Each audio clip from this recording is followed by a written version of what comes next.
Vegan with children. Let's talk about it.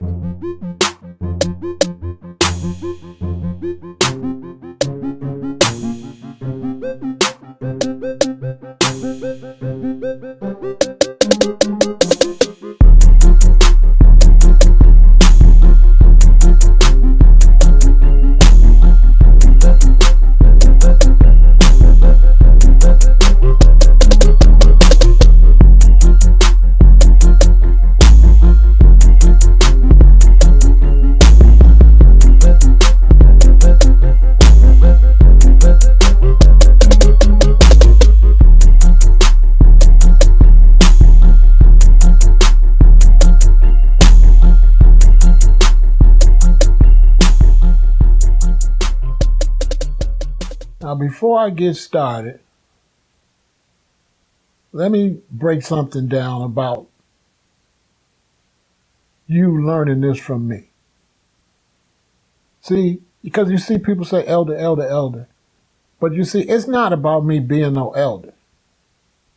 It's more to it than that. When you're an elder, that just doesn't mean, oh, you're older. That means you've gone through life experiences. So it's not my age that is valuable. It's the experiences that I'm telling you. It's just like if I got a son and I walk down the road and I'm walking down the road and there's a big hole and I fall out, one foot goes down in the hole and twists my ankle. So I limp back home, and what do I tell my son? Hey, son, when you walk down that road down there, be careful, because when you get so far down there by that coconut tree, there's a big hole, and I, fell in there and twisted my ankle. So that my son won't go and hurt his leg or fall in the hole. So that's what it's all about, okay? So there's some real life experiences right here, so let's get into it. When you're a vegan and you're dealing with children, there's no one way to deal with that situation. It's variables, and I'll tell you why.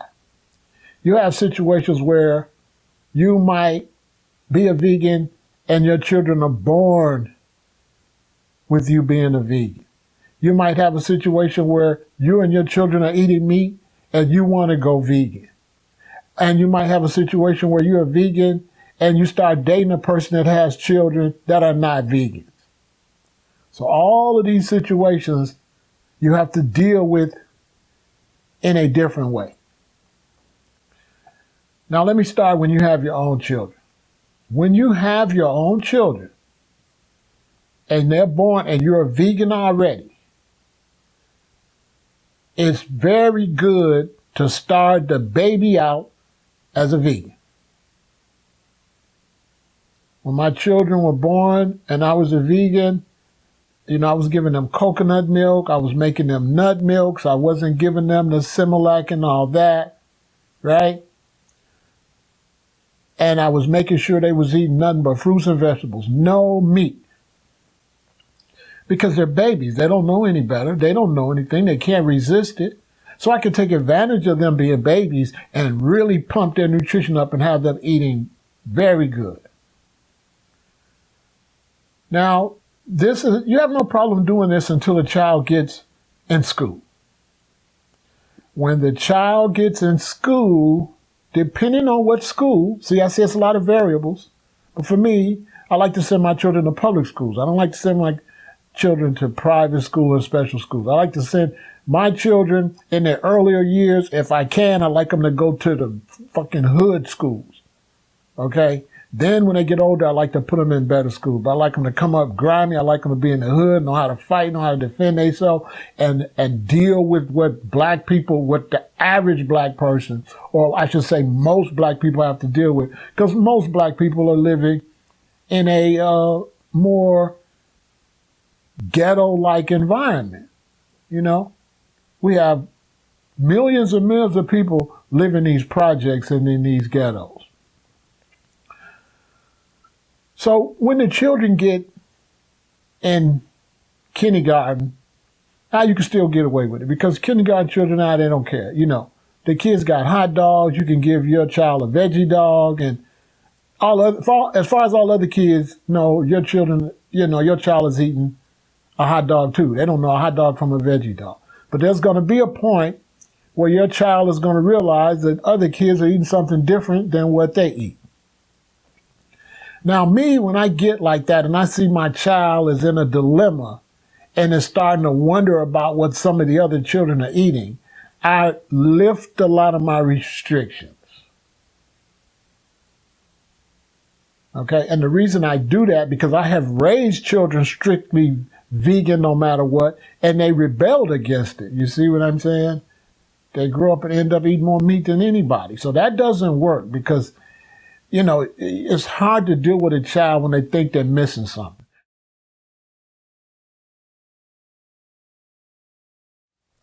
So when my children get to a certain age where they start wondering, then I lift a lot of the restrictions. Most times I say, okay, you can eat chicken and fish, but you can't eat no beef and no pork. I don't allow no beef and no pork because I feel like if they eat beef, they can end up 10, 20 years from there having mad cow disease or Parkinson's or Alzheimer's.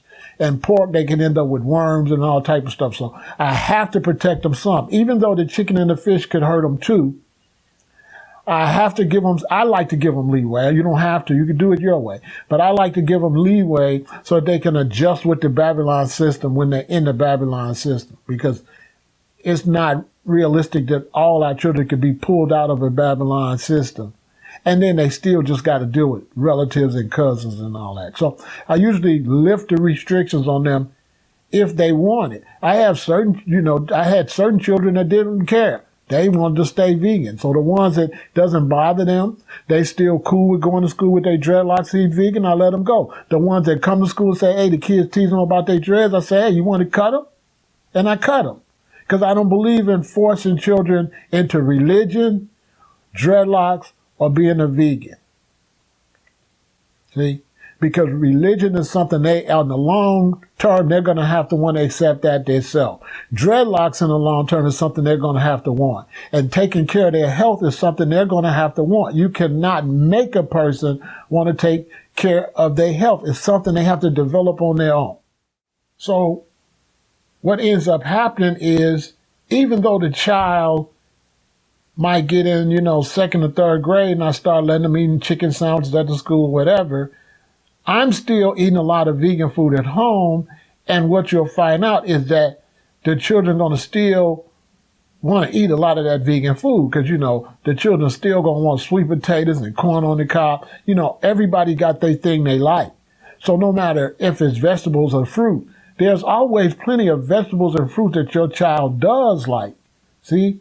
So what ends up happening is, even if my child and I let them eat chicken and fish, out of the 100% of food they eat, they still end up eating 80% vegan and vegetarian food. See? Because they want to eat what I'm eating anyway. They see all that rice and stuff smelling good and they want to eat it. Now, in a situation like my last daughter, I met my wife. My wife had a set of twins and a son. The son was 1 year older than the set of twins. And then we had my daughter. So when I met my wife wasn't a vegan. I was a vegan, but I loved my wife. So I can't just come in and say, hey, you got to be a vegan. I let them do what they do. And I ate as a vegan. Now, that meant I had to go and I was going buying chicken and all type of stuff, and I was in KFC and all that. That's why it's not good to judge people when you just see them. Because a lot of people probably see me with my long dreadlocks and see me standing getting some chicken and stuff and say, oh, this brother's a fake. But it wasn't even for me. It was for my wife and the children.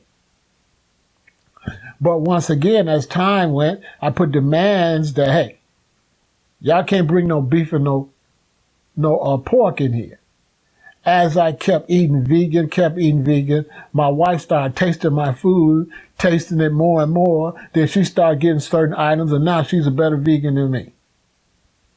The other children, they were older, so they pretty much stayed on chicken and fish. And my youngest daughter, she's still on chicken and fish, but right now she don't like chicken no more. So she's just trying to do fish all the time. So she's a senior in high school. And she just getting to the point she don't even want no chicken. She just wants the fish and all the vegetables. She eat all, anytime we go to a vegan restaurant, she eat all the stuff up. So she's almost vegetarian. She's almost to the point she'll probably just be eating cheese, pizza, and vegan. So she'll be, probably 20% vegetarian, 80% vegan, which is good. On her own, so I don't have to worry about her going back the other way.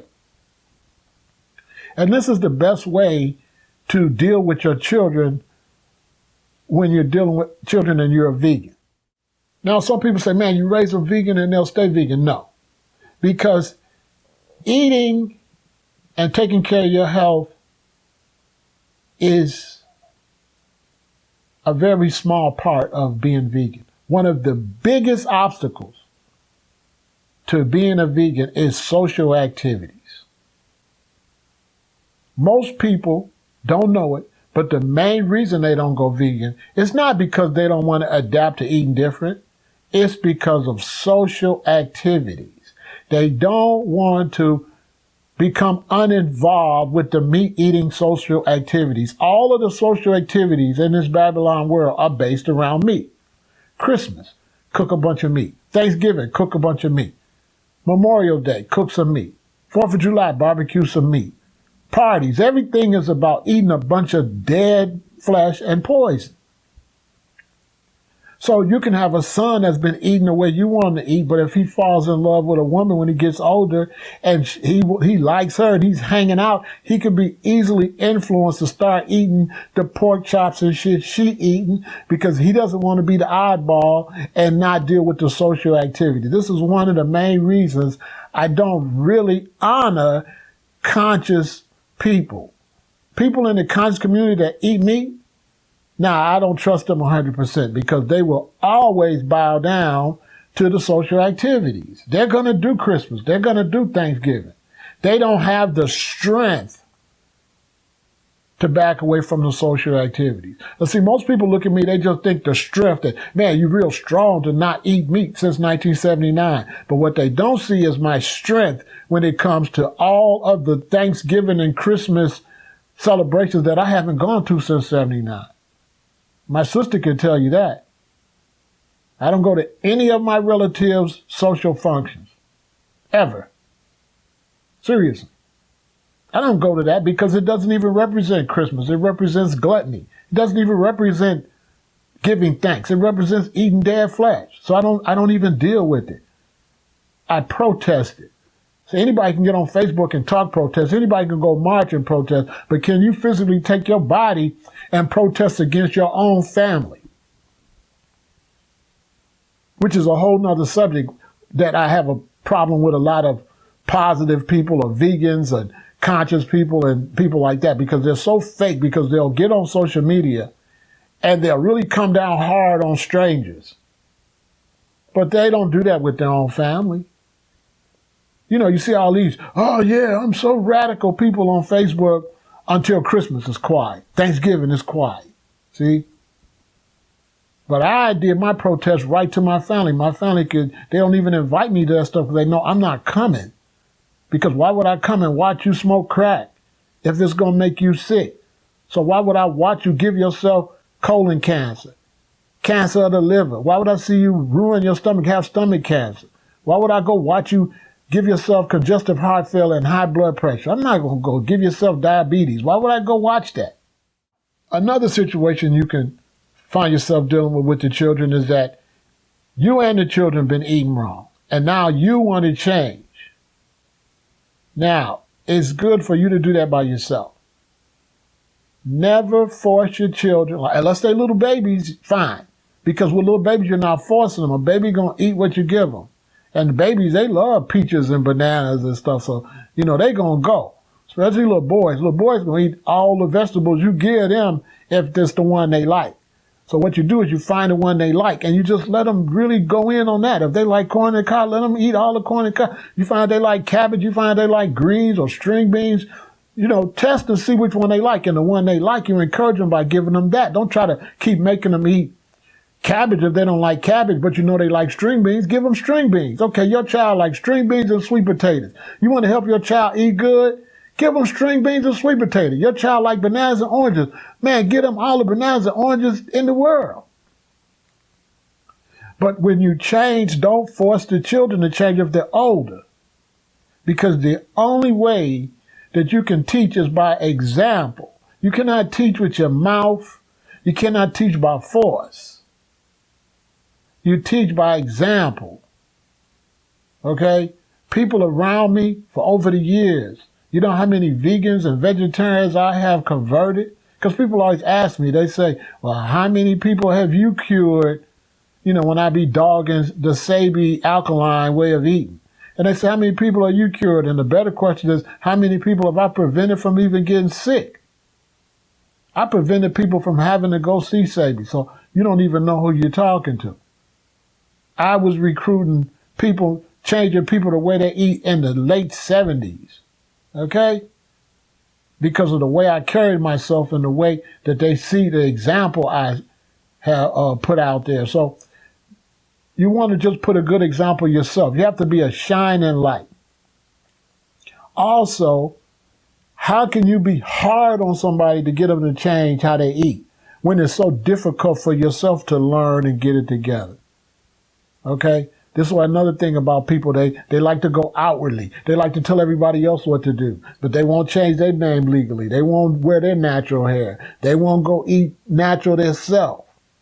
Once you do get into eating natural, you find out it's a self-mission. It's really not an outward mission. It's self-discipline first. It's not about, oh, you know, I'm going to make my whole family do this. Can you even make yourself do it and stick with it? That's the whole issue. So, you know, don't force your children to be vegans or vegetarians. You know, have some restrictions, but don't force them to go all the way. They'll tolerate that. They'll tolerate, you say, okay, look, no pork and no beef. They'll tolerate that. They'll say, okay, and they'll be happy with the chicken or the fish because they can go around to other children and, you know, there's always going to be some fish or some chicken and they can feel like a part of what's going on. Okay? Now, some people say, well, my babies, they're vegans. Like I said, sometimes you can have children that'll go along with that. If you got children and you're feeding them vegan and you never see no frustration in their life and they ride with it, then you keep on going with it. But in a lot of cases, you're going to see frustration. Because one of the reasons it's so hard to raise your children is because you don't have backup. It's like when we were little children, when I was growing up in the 60s, if one parent say, hey, don't be outside saying bad words, all the parents say don't say bad words. All the children, no, don't say bad words. So if you said a bad word, the other children say, ooh, you said a bad word, I'm going to tell your mother. But we live in a society now where a lot of the parents ain't no good. So therefore, a lot of the children ain't no good. So when you tell your son, no, you know, they gangbanging out there shooting, you can't go to this party and stay till 2 in the morning. When he goes around his friends that parents ain't no good, they're going to say, yo, daddy crazy. You can't go out till 2 in the morning. See, because their parents let them go out till 2 in the morning. So when you're in a society where the parents ain't nothing but a bunch of losers, it makes it way more difficult to raise your children to be winners. You know, I used to take my son to school and drop him off with his pants up. I told him, boy, I better not see your drawers hanging out. Now, this school, which is Simeon, my children went to school with Derrick Rose. Me and my wife had 4 teenagers at the same time, and 3 of them was going to Simeon. And we dropped the boys off, the 2 boys, my stepson and my son, off at Simeon. They going with their pants up. Now, at the front of this school, they got 3 security guards. They searching them and they doing all this. But them boys could come out of school every day with their drawers hanging out. Now, how people would look at my son and say, that's a shame that parents ain't teaching them to pull their pants up. I am telling them to pull their pants up, but they're able to go to a school where the teacher don't enforce what the parents want. So you don't have no whole lot of help. That's why when they get older, sometimes it's better to send them to a different school. At that time, Simeon was a brand new school. when I was a child, when they built the brand new schools, they were better. So I thought Simeon was going to be better, but it wasn't. So when you don't have help from the school, from the teachers, from the other children, your child go to school eating vegan, you got dumb parents. Dumb parents have dumb children. So the children like, you don't eat hot dogs? Your mama don't let you wear no weave? This is what your children got to deal with, right? But they're going to have to deal with that anyway. So some people say, well, keep them out of that environment. How? You going to keep, the whole world is like that. They're going to be back in that anyway. So they're going to have to face it early or face it later. And look, I could show you lots and lots of conscious people that children ain't conscious at all. So this ain't like just me, okay? They was not able to make the children have the same fortitude and honor and dignity as they had, because people are individuals. But when you're raising your children as vegan, the more fruits and vegetables you keep in the house, you're battling and adding medicine to them, even if they're going to school and not eating what you want to eat. Because you could tell your child, no, I don't want you to eat no meat. But if that child want to eat meat and go up to a school and eat meat, how you going to know? Just keep it 100. You don't know anyway. So it's a lost cause if the child don't really buy into it. And all children are different. You know, I raised a lot of children. And you can have 6 children and none of them is the same, okay? So it's not just cut and dry. You're dealing with various personalities. You're dealing with if they're influenced or not. And one of the worst influences in life is not the other children at the school. It's relatives. If you want to have a positive situation in your family, you got to back away from relatives. Relatives are some of the biggest negative losers in your life. They have a tendency to ride over into your life. They just can't, hey, you a cousin, stay a cousin. You an auntie, stay an auntie. So what's going to happen when you tell them they can't hang around their cousins? See what I'm saying? They're going to kind of rebel. They don't like that. And I tried to keep mine away from all them losers as much as possible, but you know, they have to go around them some. And I had bad influences from relatives too. I had relatives kind of teach my children the wrong thing, and the children are looking for out. Like I said, it's not back in the day. When I was little, I get in trouble. I come home, my mother say, you been in trouble? She cussed me out. She spanked me. My daddy get on, she tell my daddy, he cussed me out. My grandmother called, my mother get on the phone, hey, what you doing? Nothing, this boy over here acting a fool. So you didn't have no friends. But nowadays, the children can have friends. Somebody always gonna save them. So it makes it harder. So if you're raising your children, you're a vegan and you're raising your children, let them have some leeway. Don't keep talking about vegan and how they got to eat. Just have all the fruits and vegetables around that they like, and they don't even know that they're eating mostly vegan and vegetarian. See? Now, after so long, they're going to get, so they like that. So my youngest daughter, she liked the vegan food more than the other food. I cannot get her to eat nothing out of the store. Real talk. My daughter will not. You can go and take her to a regular store right now. She won't eat no frozen pizza. She won't eat none of the meat they got, none. She real picky. Why? Because she is basically going to be a vegan. She don't even know she's going to be a vegan. She don't even like the Babylon food no more. Okay? And it took me a while to catch up with her, because for a while she was eating like that. But then, you know, sometimes I would go, and me and my wife would go get some vegan food, and we'd stop and get her like some fish and fries and stuff. And then it got to the point she would be like, so y'all didn't get me none. So it got to the point that she wanted us to get her what we was eating. So more and more on her own, she wants to eat right. And like I said, none of them I let them eat no beef and no pork, because I do have to put my foot down. And then we don't buy soda. Y'all, we call it pop, but y'all call it soda. We don't buy pop.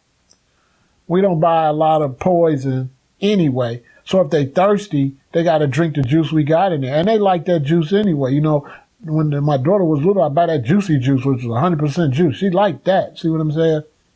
So they're going to drink good juice anyway. They're going to drink lemonade anyway. They're going to drink tea. If it's good, they're going to drink it anyway. So it's a way to make a lot of good tasting stuff, and they're going to eat it anyway. And then that's where a lot of people, they see me post a lot of vegan cookies or donuts and stuff like that. They say, oh, that stuff ain't no good. But that stuff is very good for helping the children adapt. See, because if it's a good donut, they're going to eat it. They don't give a care. They don't care where it's from. If it's some good chocolate, they want some chocolate, they're going to eat it. So I use the potato chips, the non-GMO potato chips and popcorn. I use that stuff to help the children's taste buds be more into eating right. So I'm not sure if I covered everything, but that's the basis. If you're a vegan with children, make sure that you're eating good as you can. Make sure you have a lot of vegan food around. Test your children to see what they like, because there's certain things everybody likes. I've had vegan parties where meat eaters came, and I'd have one time I had this long vegan sandwich made. It was long as a table, and everybody ate it. They thought it was meat. So even meat eaters will eat certain things if it tastes good. You see what I'm saying? My mother, before she passed away, she got to the point she wanted me to go to Soul Vegetarian restaurant and get her a dinner. My father, when I was taking care of him, a lot of times I would go get him. I would go to the soul food restaurant and I would get him, greens, sweet potatoes. I'd get him mac and cheese. I mean, he was old and dying anyway, what the hell. So I'd get him mac and cheese, I'd get him green, I'd get him sweet potatoes, but I'd get him all the vegetables, potatoes and stuff, and he loved it.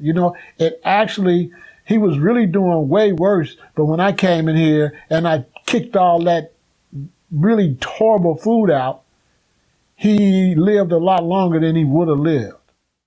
So hopefully this will help some of you if you're vegan with children, to make it so it's not so frustrating.